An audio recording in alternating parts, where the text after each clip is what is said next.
Okay, today is April 16th. It's about 5 till 6 p.m. I just came through the gate. I actually had to pull the pin on the gate.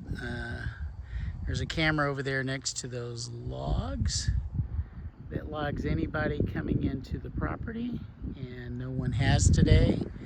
Yesterday I requested for the house to be secure. There's another camera there. And I asked for everything to be picked up. Of course, nothing's picked up. This camera has been knocked off of its post here, so I'll have to go back and check that for what Contractors for You did yesterday. So I was on my way down to a meeting in Louisville, and I received a call from the water company, which is that water tower way over there, saying that we had used 4,500 gallons and where the contractor's having an issue. So as you can see, all the flooding here, they left that water hose on. I guess the person working just quit. He busted out the concrete that he'd poured in, of course chipped this all up over here. Threw down some rebar, started mixing some concrete. There was a bag there yesterday. I'm sure it's on my, oh, there it is, way over there. Started mixing concrete, left it in unstirred, and here is a shovel. Is now permanently affixed to the wheelbarrow. So they busted out that concrete. They put this lame 2x4 to hold up the weight of all that. And of course, the post is dangling in the air. Previously, it had 1 7/8 of concrete, poorly mixed. You know, not only did they do concrete here and left the sidewalk in and did concrete there, left that post here, left a useless gutter in the concrete. And then they asked me what I want them to do. Well, I want them to rip all this concrete out all the way over and do one pour. And put a concrete, you know, one of those cardboard circle things, put a concrete footer or something underneath that if it's holding up all this weight. The reason I noticed how crappy a job this, look how thin it is. This is what he broke out. Look, this is my hand. This is the concrete. It's ridiculous. The incompetence is overwhelming. So what happened was, originally, they wanted to put a post in the middle of the sidewalk to the front door. I said, no, you can't do that. Then I asked for the post to at least be moved over here to the side of the sidewalk. And then when they tore out the brick up there, they realized they needed to go over further. So they poured this lame, broken up concrete and stuck the post on top of it. Well, it's supposed to be a cedar post anyway. Then I don't know what they did over here, but I mean, this is a flashing nightmare. And the water comes off of that right there and just fills all this up, cracking the foundation of the house. So there's no caulk. There's no rhyme nor reason to what they're doing. I'm not sure, you know, and I asked them to pick up all the trash and they leave it out here. We've got wind coming tomorrow. I've asked them to do a magnetic sweep, and I find nails and rebar and stuff everywhere. I asked them to do a magnetic sweep 30 feet out from the house. And then they rutted up probably about 3 acres all the way around the house. Look, there's concrete over there where they almost flipped a concrete truck, and then they didn't pay him. Well, there's wild hogs over here because of the water tearing stuff up. Previously, this place had drains all the way around it, taking everything out 10 foot from the house. All those have been torn off and removed. And then look at the workmanship. It's just terrible. They removed all these are in the 1,200 foot shop over there, drains to get everything away. And here they've put sheets of OSB board up because they never wrapped that, and they said they were going to take care of it February 24th. Obviously not. And so many screws have came off the top of that and damaged my satellite dish because it shoots 6 feet off the freaking ceiling. There's still styrofoam everywhere. I've already walked around and picked it up because the neighbors were griping. They leave stuff out here like this, and they put it in a drain spot. There is no ceiling in this, so birds fly in and defecate and tear up. They said they were going to do home wrap on it. It's still not home wrapped. It hasn't been since February 10th. How long does smart particle board stay, or chipboard, whatever you want to call it, how long is it good in inclement weather? Look at this trim. The flashing is not correct on the end, and look how bowed out it is because it's shorter on that side than this side. They seem amazed that trash blows over into my neighbor's yard that has cattle and donkeys. What do they think it's going to do when they leave it out like this? It's been like this for freaking months. Brick they've torn out. Look at the holes in the wall. They just finally put that tie vac up on that and this wall. Well, this wall wasn't framed correctly. All 5 of these posts are supposed to be cedar, and they cut them that way when they put them in, totally killing whatever load weight capability they would have. Does that look like a 16-inch wide beam that's totally crooked? Look, one's on top of the other. You can see daylight through this side because it missed. There's nothing holding the OSB. And then look, they put a board over here on this side. When they attach that, it's all wrong. Look at all these. I've mentioned these weeks ago that this isn't right. Matter of fact, there wasn't any ridge ties on any of these. They at least came out and did that afterwards. And look, they added concrete over here because they missed where this beam should fall. So they added this later. But hey, FYI, all this out here is higher on this end and lower going into the house. So as you go into the house, by the way, this patio door was the wrong opening on it. The electrical was here. Now they've moved it over here, so they'll have to, those wires don't look long enough to run over here and drill through all that. That looks like the wrong size header. As you can see, it's bowed down on the door. The door has no flashing before it was installed. These walls are not 16 inches correctly. They're all crooked. And you can see the pencil marks, how much they missed the 16 inches at the top.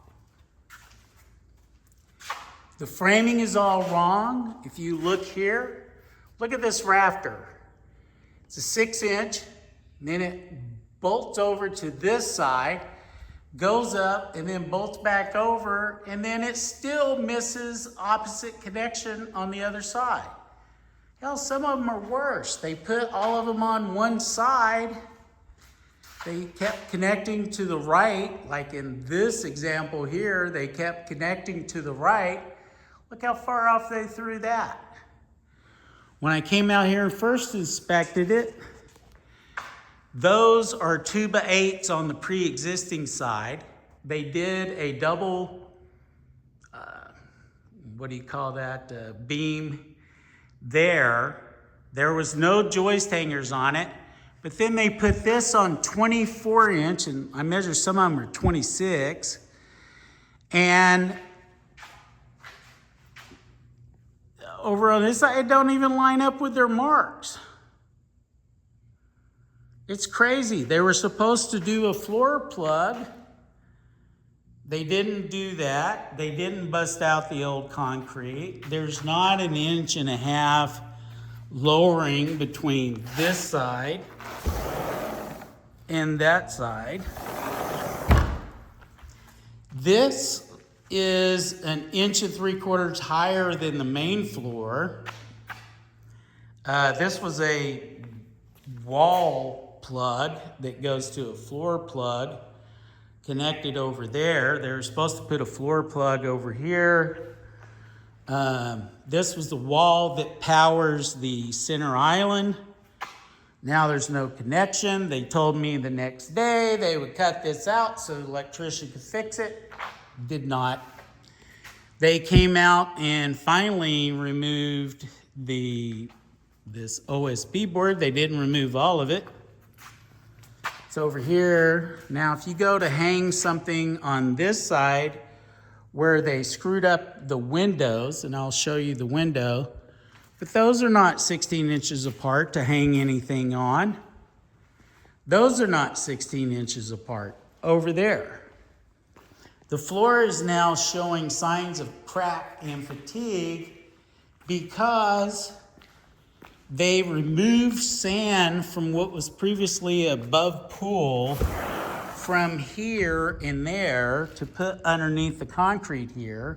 Look at the cracks in the concrete. Eric Gonzalez told me, I asked him, I said, hey, you guys said you were here really late working the concrete. Did you add water to it? Yes, is what he responded.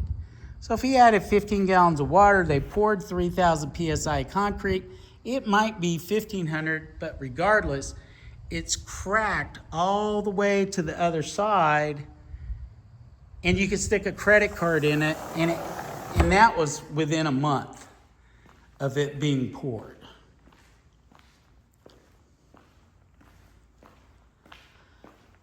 There's all kinds of issues in the attic where they did not put wrap on the smart board prior to several rains, which was over, I think it was over 10 inches of rain total, because it flooded March 3rd. It also flooded March 12th or the 11th, because they said they put fans out here and everything, and I saw the fans. They were in the wrong spots.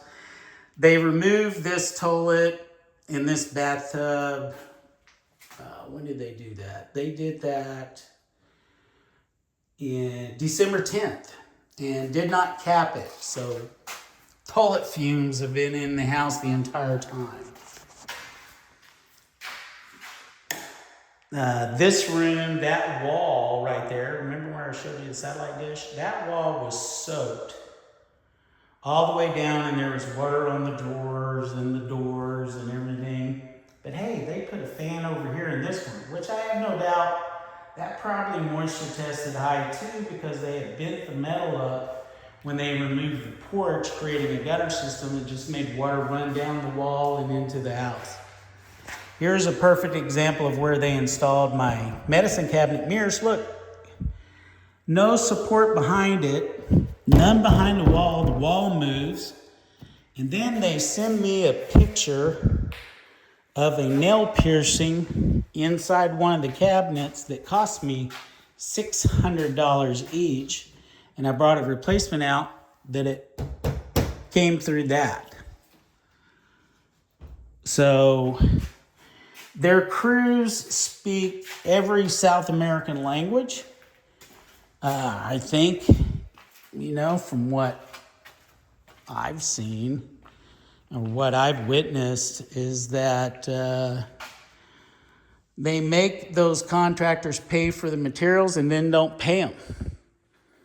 And like every one of these cabinet doors and everything was sitting in the floor over here in just water that was higher than my tennis shoes. So it had to be 2 inches in the house. It's just ridiculous. The house is never locked up. There's no way to dehumidify the house when there's no ceiling on the outside, so birds just come in and birds, seen raccoons,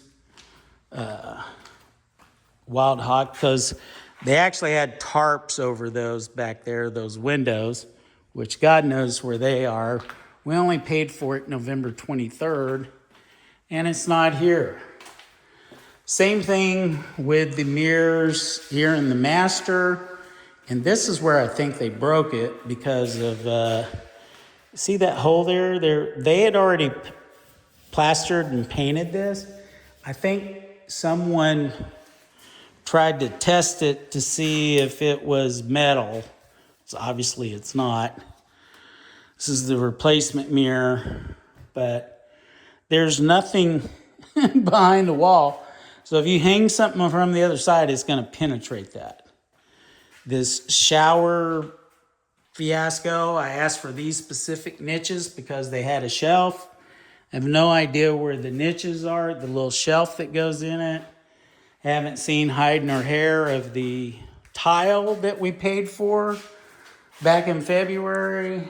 Water came down the other side. They had ripped the roof off and didn't bother putting new paper back on it after they had ripped the roof off. So this whole bathroom, the whole house was flooded, even the garage.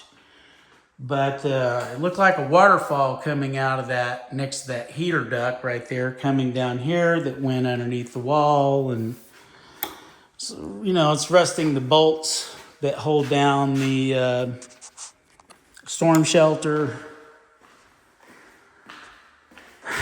And, water falling out of this right here where it ripped the sheetrock and the tape and bedding. And obviously this wall is ruined. You can see all the pop-ups from the water going down the walls. But of course, Jeremy J says that somehow this is my fault. Well, I tried to file on our insurance company and they said it's negligence on the part of the contractor. So here's another mirror that was screwed up. But anyway, here's a dryer vent. It's not enclosed around it. Then, of course, it goes into the garage. So I don't understand that.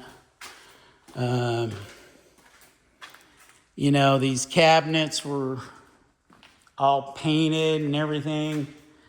They had them come out early and paint it. And, of course, then they dropped the ceiling is dropped from the rafters. There was water over there upstairs in the attic that is probably a 1/4 inch drop down from where it was. And look at this handle put on this cabinet. It's, the paperwork says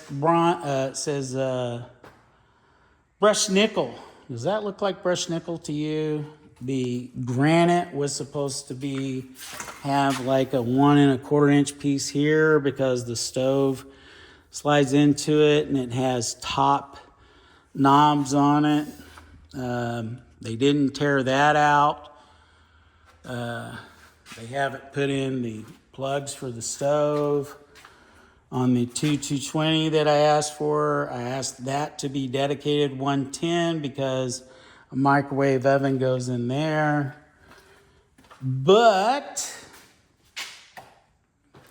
see that microwave oven right there? That's a $3,000 oven. And it was setting in here in the floor with water all over it. Now, when their guys came out to put a dehumidifier in this room and fans, they picked that microwave up and put that board underneath it. From right here, they grabbed the board to try to hide it.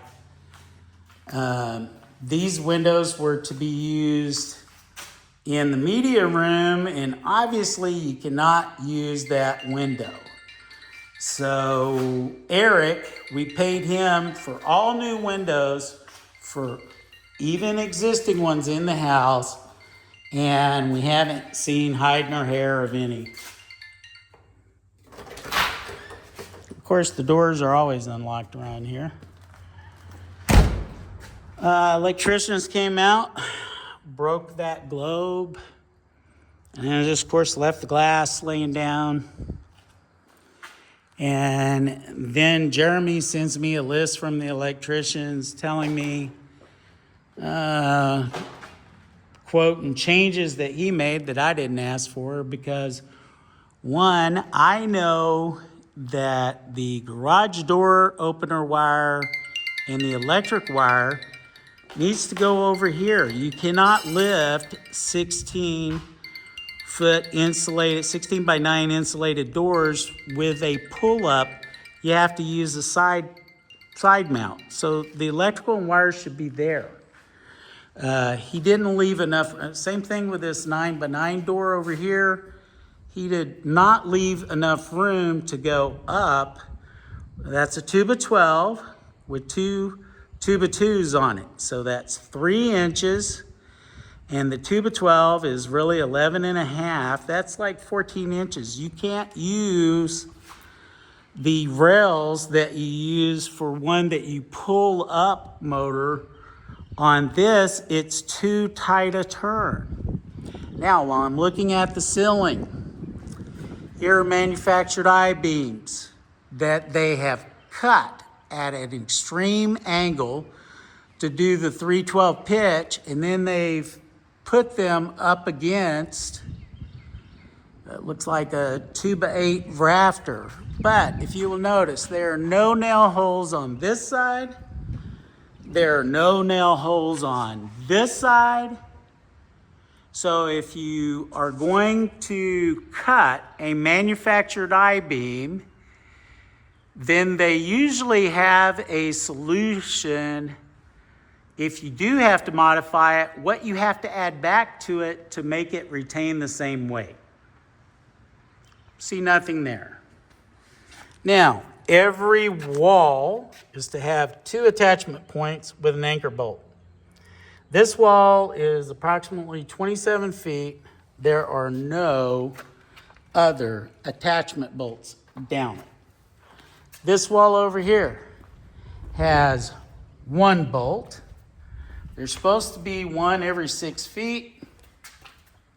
There's 1 bolt in the entire wall. This side over here has 1 bolt. Does not have the second bolt. This wall over here has 1 bolt. Does not have the second bolt. This beam right here doesn't show any bolts whatsoever. And it's a main support wall. This wall has 1 bolt, none remaining. The exterior walls on the backside over there have no bolts in any of them. One wall is 33 feet and the other wall is about 13 feet and a half. 0 bolts.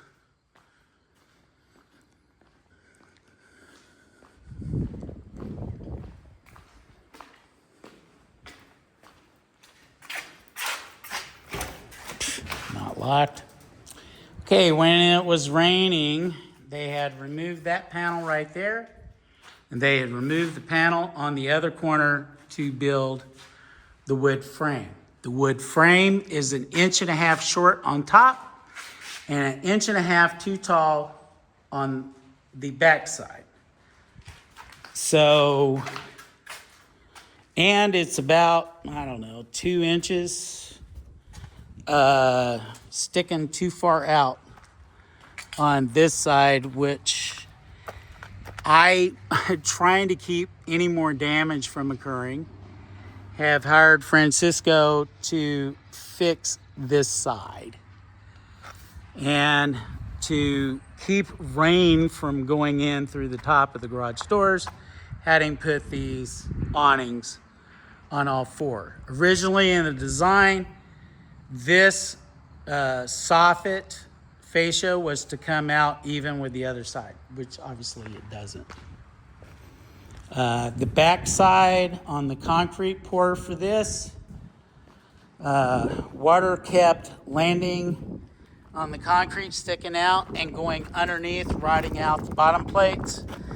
So I had him get a 1-inch piece of J-trim to go up and behind to prevent rats from getting in as well. He sealed up that side, and then he had to get 1.5 inches to cover this side because of the way the concrete was poured. Now, you can still see a terrible transition here, but we're trying to hide it and utilizing metal gutters with downspouts so we can control the water to keep the concrete from acting up. As you can see, this concrete was poured wrong here. You can see where the concrete's poured right, where that gives you a nice seal with the paneling going down. Now, he's complaining to me about the roof, that I had them, well, it's the wrong color.